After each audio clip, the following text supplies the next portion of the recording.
Yeah, we are indoors, but the play on the players are going through some rain right now as it has just begun to deluge. The wind really came up at halftime of the first game we did today, but that game didn't last very long. There was some fighting and things. The game ended up getting called. There's the first shot. That one's going to skip wide as Matt Winters tried to bounce her. Orangeville yet to get a shot on net. Actually, nobody's got a shot on net yet because the one at the other end went wide. So. Yeah. These two teams definitely slow down the pace. They like to gain possession. Not really an offensive motion that they run, but both teams like to have the offense come from the X. Great battle to the net and just dunking it home through the check. And that was Tanner Buck. Uses that one hand to reach around and put it in the back of the net. That's goal number 21 on the season. A very strong campaign for him with 37 points on the year. Exactly. Buck with the toe drag, turned aside nicely by Tim Robinson. Madden, he's going to let it fly again. Again, it goes wide. Now it's the other way, nicely picked off. And Matt Winters is going to go up and be part of the attack. And a nice little finish by J.P. Swift, his 13th. Well, he had 12 coming into the day. May have scored earlier in the day in the earlier game, but great play by Winters to make the pickoff. They run it down the floor, or the field, I should say, and it's a great save by Orangeville's goaltender, but an unfortunate bounce that just goes right to J.P. Swift, and he's going to have no problem putting away. But Orangeville almost did make the stop there on the second effort.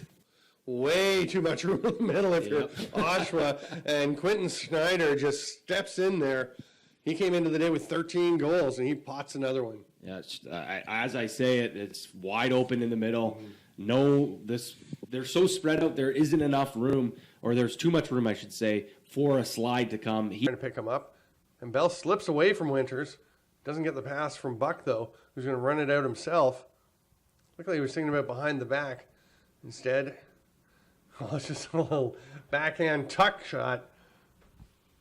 And Quentin Schneider gets on the board. You know, that slide did come, but it's that second slide, the second rotation, filling in for the man. It wasn't there, and that's how that goal by Schneider was able to happen. He just creeps around the crease and then tucks it home with that little backhand.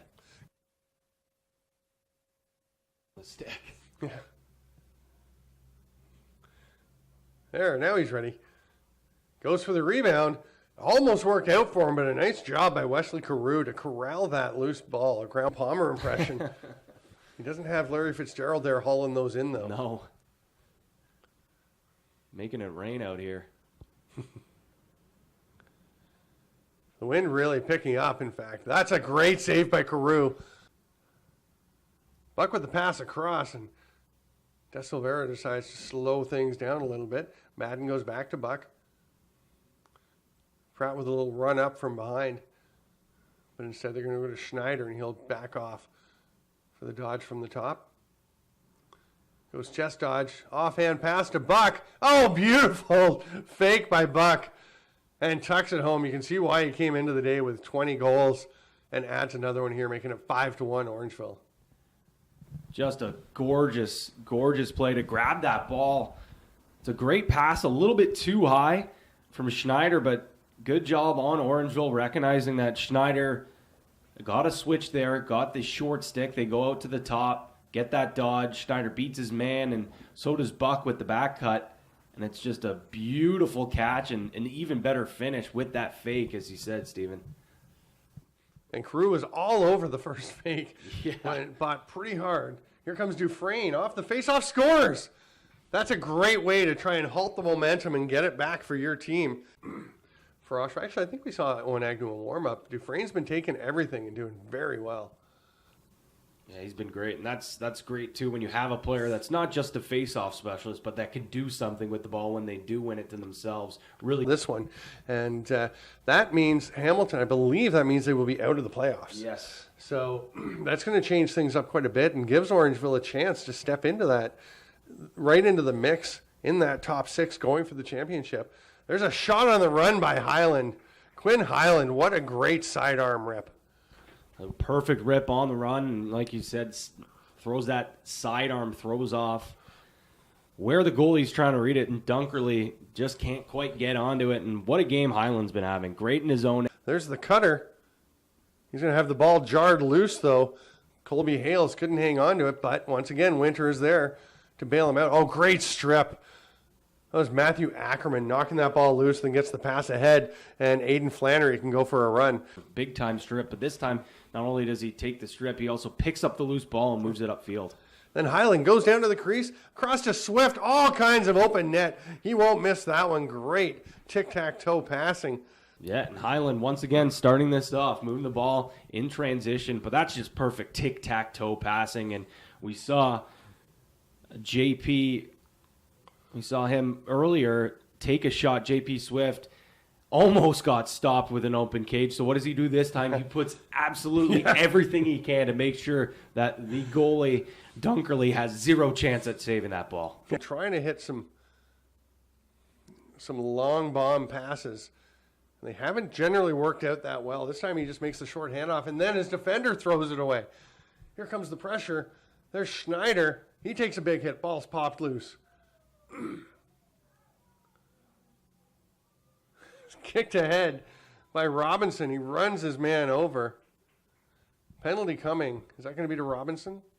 Buck will sprint down and get it from behind the net, trying to take advantage of the power play time while they've got it. Bell to Pratt, who's come up high for the power play. And Keegan Madden takes about 3 steps, and I actually almost thought it must be a fake because he's making it so obvious he's going to shoot. So obvious that he was taking the shot there, yet there was still no rotation on that man down by Oshawa. I know it's tough. You can't challenge too much, but when you see a player winding up, you got to rotate. You got to get a stick on glove there. Make him either pass the ball and beat you that way. You can't get beat from an outside shot like that. It's costly errors. Just trying to get rid of the ball too much. You got to be confident with the ball in your stick, move it up, get it to an offensive player, but don't force it. Schneider trying to drive his way through a wall of black jerseys. But he was in the crease. The ball actually wound up in the net. But from here, it actually looked like he stepped a couple times in the crease before he even landed in it with his body. Into the wind, it's so difficult. You got to show a little more patience than that. Buck hits the cutter. The long pole bounces it in. Jake Ditherbeid. What a great shot. Great job there finding the streaking long stick who just cashes in. You talk about having confidence with the ball. It's great when you can have a long stick defender be able to be confident enough to not just move the ball up the floor, but stay up and create some offense. Going to slow things down in Highland. Much better job on the clear there. Just get it to safe territory and slowly move up the ball. You don't have to rush at all. Yeah, Hakai to Highland. Taking their time now. Highland dodging from the top. On the run, shoots, scores, beautiful. Mid to low skipper past the foot of Dunkerley. What a great shot. Beautiful shot. Another little sidearm shot that changes planes and just at the last second skips, and it's a difficult shot for Dunkerley. Buck takes it back from Schneider.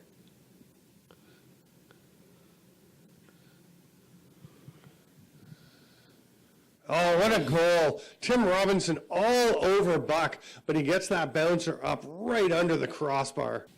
Unbelievable play by Buck, and that's just, he's so slippery. It looks like when he, goes to dodge, he's, goes slow, methodical, but then he just kicks it, takes that one step, and it's his first step that's so deadly. We'll just trot over center floor. I like the balance Orangeville has found of slowing things down, taking their time in the offensive zone, but still going to the net. And flags are everywhere. It won't matter as the goal is put in on the far side. Another unbelievable play by Buck, draped all over him, and they're even talking about it on the field right now. But Buck just keeps recreating it, tilting his head back, saying, "No, you pulled me right up like this." And Robinson's like, "I was just stretched out. Keep their heads held high because they stuck with this Orangeville team to the thick and to the very end. It's just too many mistakes, and Orangeville on the other side. Beautiful goal there, as I say. And you talk about being poised. Look at Tanner Buck. Yeah, and Jacob Da Silveira, he didn't have any goals coming into this day. I don't know if he scored in the earlier game. That may be his first goal of the season. Only a friendlier atmosphere than in our last game. That is for sure. Which ended after a couple of fights, and the refs just said, you know what, we've had enough. Everybody go home. And Buck, with a very similar fake to the one we saw before, and Carew can only go and scoop the ball out of his net. I believe it was Highland going for that slide. He gets there in time, but the pass is just a little too quick. And once again, Oshawa not having that second slide. The 2 slide wasn't there. 12-5 for Orangeville over the Oshawa Blue Knights, too. It's been my pleasure to come and call this with Pat Gregoire once again. I'm Stephen Stamp. And Patty, we're expecting you back in a couple of weeks for the championships, and should be some fun lacrosse. It certainly should. We saw some great skill on display. I think it's safe to say that the Oshawa Blue Knights 1 team is a heavy favorite, undefeated as it stands right now, but there are some other teams, close on their tail, and I think championship weekend should be a great time. And the Blue Knights looking for redemption. They'd won 3 straight championships, then last year lost in the finals to Niagara. Mm-hmm. So they made it quite clear they did not like not winning. They want to come back and get their title back. Absolutely. I'm Stephen Stamp with Pat Gregoire. On behalf of us all here at JVI, thanks so much for being with us. Hope you enjoyed OJMFLL action, and go to OJMFLL.com for all the information.